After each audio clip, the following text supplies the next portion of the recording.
This exhibition, in defense of symbolic value, is kind of based on a text that I have written in September 2022 for Texte zur Kunst, which had the title Welcome to the Resort.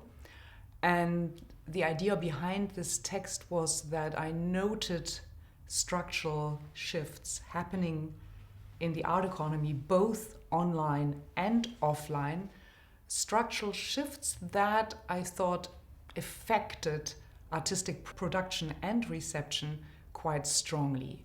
And these shifts are kind of happening in a twofold way.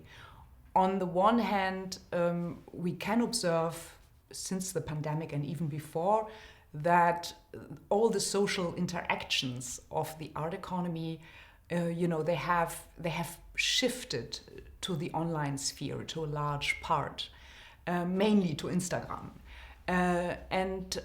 What results from this shift to the online sphere is a decontextualization of art, meaning that it becomes very hard to grasp the contextual meaning of a work when you encounter it online. It's nearly impossible to understand what is at stake in it.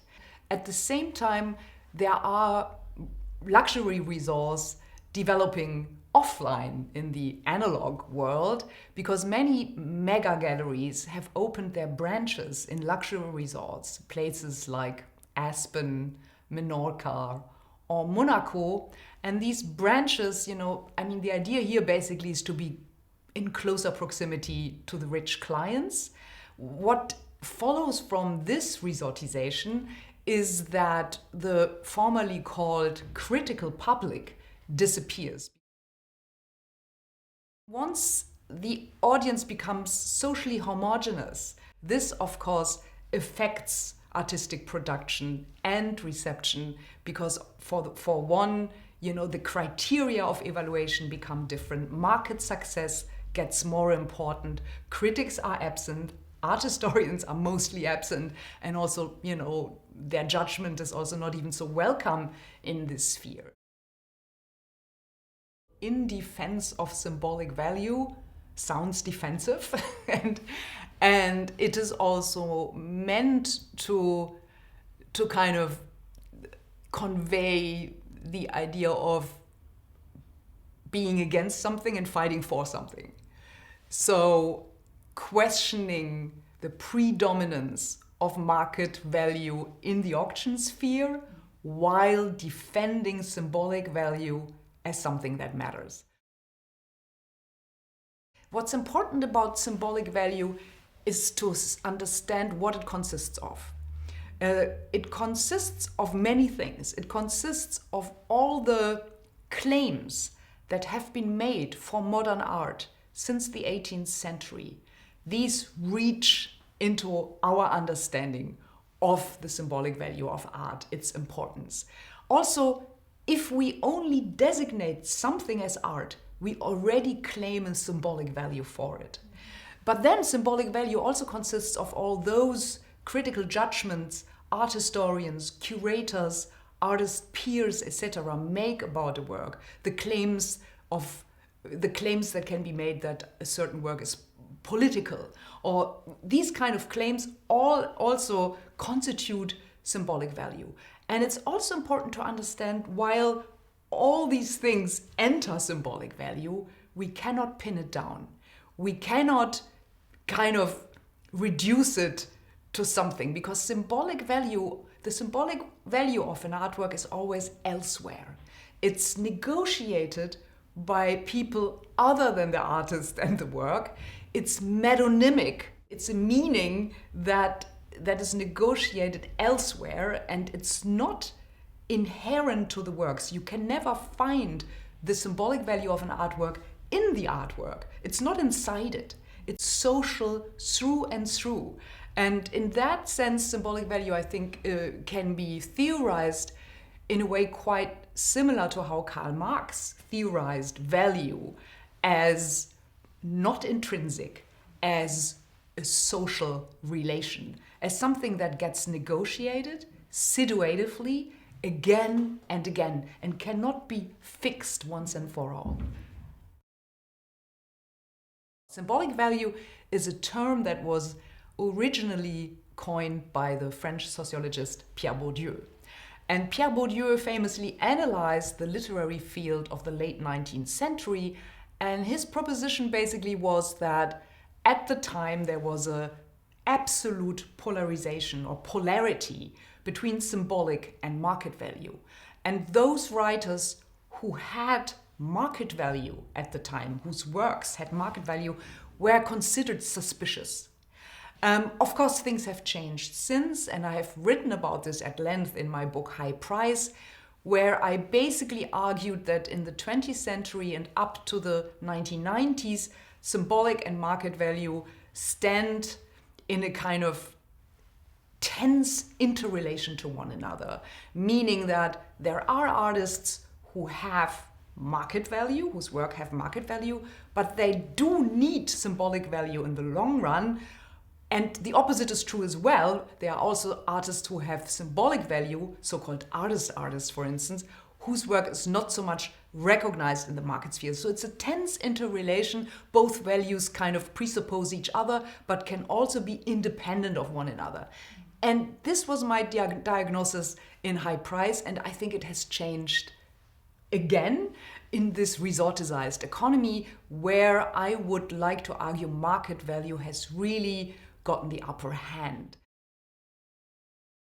What I'm interested in is artists and their practices who kind of acknowledge the social and economic changes of their field, while also realizing that they are implicated in these changes.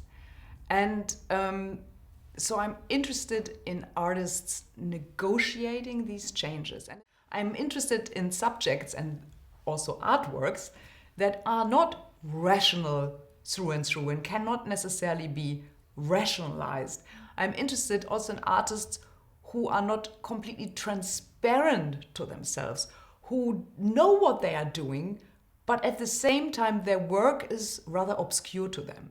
And finally, I'm interested in subjects that do not think of themselves as disconnected from social relation, but I'm interested in subjects that acknowledge how they are constituted by others, how they depend on others.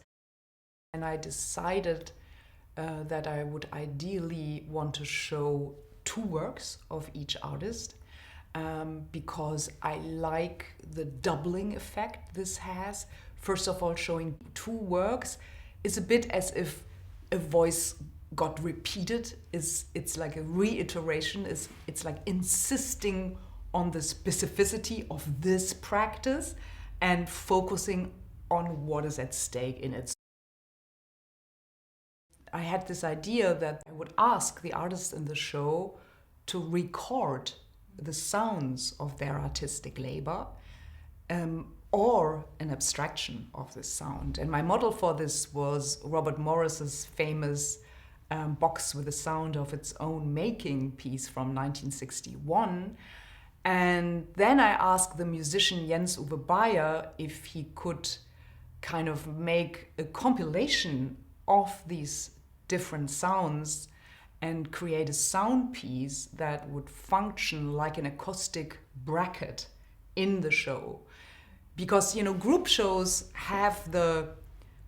often have the problem that they kind of fall a little bit apart, that they are not so coherent. And I thought that this sound piece, which comprises the different sounds of artistic labor or abstractions from this sound, whatever the artists have given to me, could kind of tie the works together, create a kind of Gesamtkunstwerk type atmosphere, and also again allow the viewer to not only perceive the specifics of these works, but also to hear the specifics of the labor that seemingly went into them.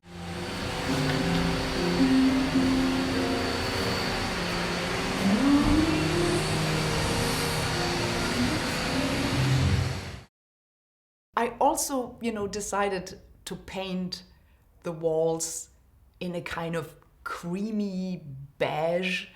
And this idea kind of resulted from me watching, like everybody else, the series White Lotus. And I especially watched the rooms in that hotel in Sicily, which all were painted in this kind of meditative, creamy, luxury beige. So I thought it would be a good idea to kind of create a resort-like atmosphere, but to also mock that and to mark that, that something special is dealt with here and investigated with on the level of the wall painting. And my ideal would be that the viewer kind of, gets immersed in this resort-like atmosphere, slows down a little bit, looks at these double propositions of the artist, and ideally, if she has time, she could also read what I've written in order to maybe get more of a sense of the context of this work, of what is symbolically at stake in them, how they can be read or interpreted, so that that there is a discussion about, what art is doing or proposing.